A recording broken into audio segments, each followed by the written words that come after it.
हम लोग तो जाने थे कि कंपनी अच्छी है, संस्था अच्छी है, इसमें मेरा जीवन चला जाएगा और हम लोगों का भविष्य उज्जवल हो जाएगा। लेकिन ये सारी की सारी प्रक्रिया है सर, देश में जितनी भी चिट फंड कंपनियां आई या नॉन बैंकिंग कंपनियां आई, किसी का भविष्य उज्जवल नहीं रहा। और ये जो है जनता के द्वारा लाए हुए पैसे पर ये लोग बहुत तरह का जो है कि ये करते हैं। कहने पर तो बहुत ज्यादा अखज लगता है लोगों को। एक समझौता होता है सरकार और कंपनी के बीच में कि मैं आपको लाइसेंस दे रहा हूं, आप इस पर काम कीजिए, पैसा जब आने लगेगा तो खूब लीजिएगा, खूब दीजिएगा, सुबह लीजिएगा, शाम को दीजिएगा, एक लीजिएगा, दो दीजिएगा, और पेमेंट का कोई जो है कि नहीं कीजिएगा, अपना पेमेंट लेन देन करते रहिएगा। एक दिन ऐसा आएगा कि जब ज्यादा पैसा संस्था में आ जाएगा, ज्यादा पैसा जब संस्था में आ जाएगा तो कंपनी और सरकार के बीच समझौता जो हुआ रहता है कि ज्यादा पैसा आएगा तो आप हमको इशारा कर दीजिएगा, हम आपको किसी लपेटे में फंसा देंगे। जब आप लपेटे में फंसेंगे तो भगदड़ मचेगा, आरोप लगेगा, आप पर मुकदमा होगा, हम आपको उठा करके जेल में डाल देंगे, जहां आपको कुटुंब से ज्यादा सुविधा आपको हम देंगे, आपको रेप नहीं लगेगा।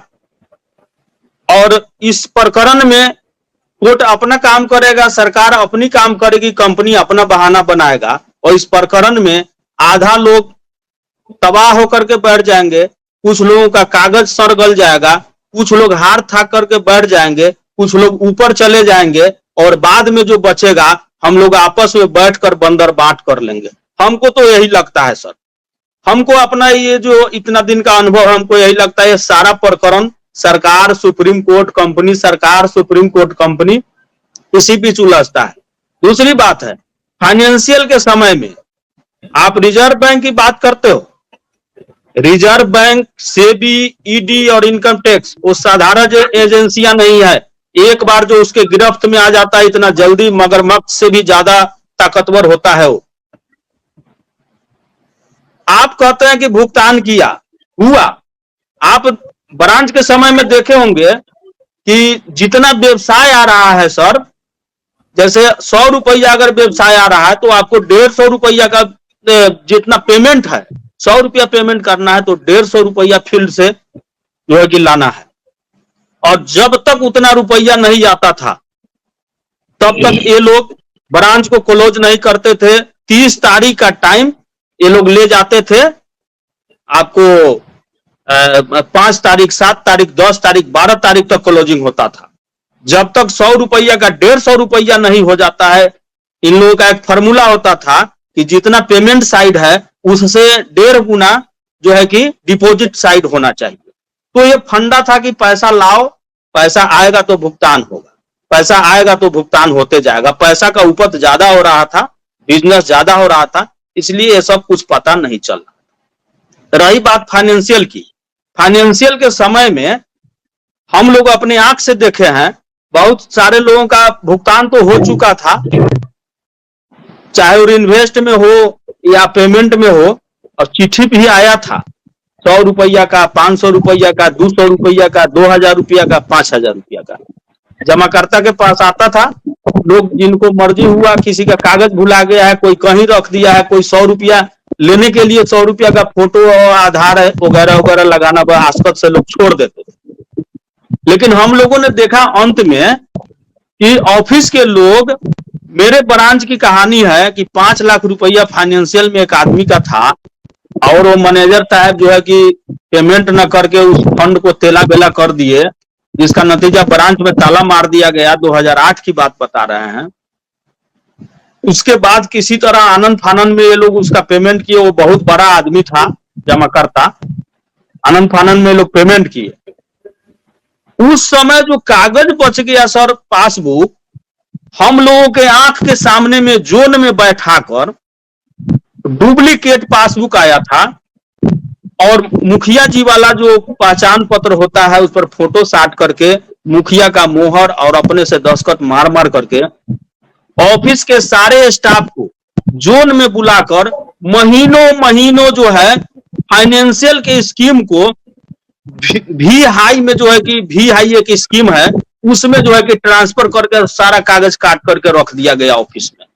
ये हम लोगों के आंख के सामने की बात है, जिसमें हजारों करोड़ रुपया अभी भी फाइनेंशियल में पेमेंट नहीं हुआ है और भी हाई में रखा हुआ है वो काट करके, और न उसको कोई खोजने जाता है, न कोई पूछने जाता है, न उससे कुछ कंपनी को कोई मतलब है, वो पैसा तो कंपनी में ही रह गया। दूसरी बात है कि खुद हम लोगों के मीटिंग में सहारा श्री के पुत्र इस बात को बोलते थे कि आपको गम काहे का जब माखन चोर है अपने साथ। ये लोग खुद सकारते थे कि हम बहुत बड़ा चोर हैं। मुजफ्फरपुर के तुर्की के मीटिंग में इनके बेटा सहारा श्री के मुंह पर और पूरे उस महफिल में स्पष्ट बोले थे कि आप लोग क्यों डर रहे हो। 2017 की बात है कि जब माखन चोर हमारे पास है तो हमारा कुछ भी बाल बाका नहीं हो सकता है। इनको वकील को पैसा देने के लिए हो जा रहा है, सहारा श्री के श्राद्ध में पैसा खर्चा होने के लिए हो जा रहा है, कोर्ट में पैसा अपराध खर्चा करने के लिए हो जा रहा है, तरह तरह का फंक्शन खर्चा करने के लिए पैसा है, लेकिन 5 रुपया इनके ऑफिस से भुगतान करने का औकात नहीं और 3 गुना संपत्ति है इनके पास। 5 रुपया अगर कोई भुगतान करके बता दे अभी के डेट में ऑफिस से, मैं एक मोच छिलवा दूंगा, इधर का मोच तो छिलवाइए दे, आधा छिलवा दूंगा। 5 रुपया ही लोग नहीं।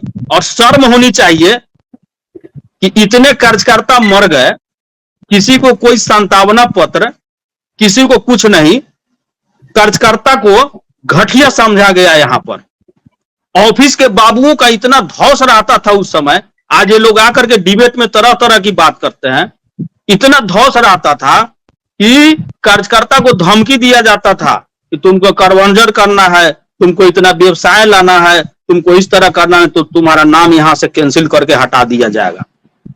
अब जब सर आप 1000 लोगों से जुड़े हैं और आपको धमकी दिया जाए यहां से हटाने का, आप कौन सा मुंह लेकर के फील्ड में जाइएगा? क्या ये नहीं हुआ है? कमीशन रिकवरी नहीं हुआ है, कोर्ट निरस्त नहीं हुआ है, अनुशासनहीनता का आरोप लगा लगा करके ये लोग हम लोगों को बर्बाद किए हैं और सारा प्रकरण हम लोगों के आंख से हो रहा है और ज्ञान हम ही को बांटने आ रहे हैं। सारा कुल्लू हम लोग जान गए हैं कंपनी का क्या फंडा था। सहारा श्री का पुत्र कहां है? सहारा श्री का पुत्र कहां है? भारत से ज्यादा सुरक्षित जगह कौन सा है? क्यों चले गए? उन पर बहस होती है कभी? कहां जाकर के बैठ गए?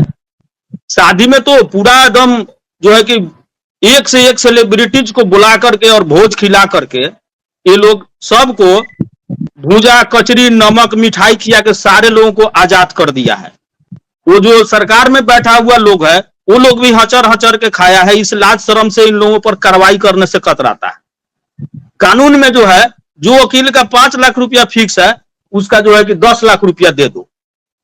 जो ज्यादा फरफरा रहा है, जो लाठी लेके गया ऑफिस में, उसका पेमेंट हुआ, वो अपने बल पर लिया, मारा भी, पीटा भी, गाली भी दिया, पैसा भी लिया, लेकिन फंस गया कौन?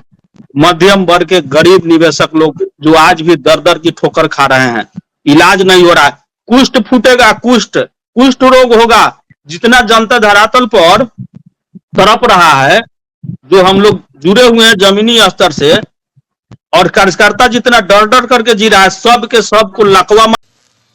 भोलानाथ के 2-in-1 बैटरी ऑपरेटेड हार्वेस्टर कम ब्रश कटर के साथ ट्रॉली अतिरिक्त लागत पर उपलब्ध है।